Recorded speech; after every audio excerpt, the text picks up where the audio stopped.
અંબિકા નદીમાં ઘોડાપુર મહુવા તાલુકાના ઉમર ગામની સીમ અને આ સીમમાંથી વહેતી અંબિકા નદીમાં આવ્યું ઘોડાપુર।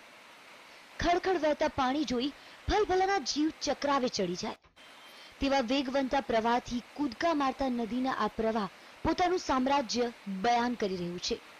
ત્યારે ધસમસતા પ્રવાહમાં ફસાઈ પડી છે 4 જિંદગી।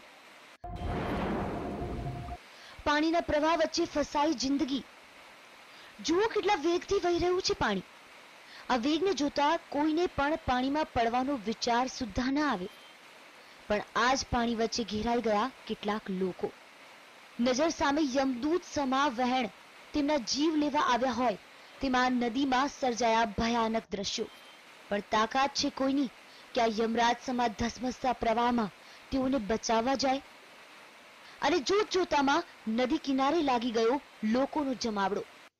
લોકો બચાવો બચાવોની બૂમો પાડતા રહ્યા, પણ રોકેટ ગતિ આવતા પ્રવાહમાં પડી બચાવવા જવાની કોઈનામાં હિંમત ન ચાલી।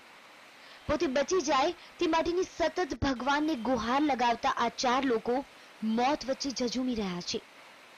સામા છેડે 4 જિંદગી અને વચ્ચે છે પાણી। 4 જિંદગીને બચાવવા જંગ।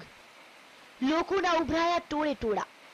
બધાને ચિંતા એક જ હતી કે કઈ રીતે બચશે આ જિંદગીઓ। આખરે ગ્રામજનોએ મદદ માટે બોલાવી ફાયર બ્રિગેડ અને ફાયર બ્રિગેડના કર્મચારીઓ દ્વારા શરૂ થયું રેસ્ક્યુ ઓપરેશન।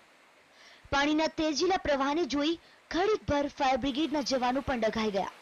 પહેલા દોરડા વડે જવા દીધી રેસ્ક્યુ ટ્યુબને, પણ ધસમસતા પ્રવાહમાં રેસ્ક્યુ ટ્યુબ પણ તેમના સુધી પહોંચવામાં નાકામ રહી। તો જામનગરથી હેલિકોપ્ટર બોલાવવાની તજવીજ હાથ ધરાઈ, તો બીજી તરફ રેસ્ક્યુ ટીમ દ્વારા બોટનો સહારો લેવાયો। ફાયર બ્રિગેડનું રેસ્ક્યુ ઓપરેશન।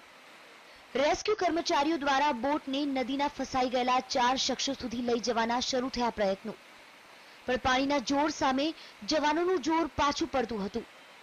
તેમ છતાં કોઈએ હિંમત ન હારી અને સામે છાતીએ પડકાર ઝીલીને કલાકોની જહેમત બાદ 4 જિંદગીઓને બોટમાં બેસાડી યમદૂત સમા પ્રવાહમાંથી બહાર કઢાયા અને આખરે ફસાયેલા લોકોની સાથે કાંઠે ઉભેલા લોકોના જીવમાં પણ જીવ આવ્યો। સંજય મહંત સાથે બ્યુરો રિપોર્ટ, TV9 સુરત।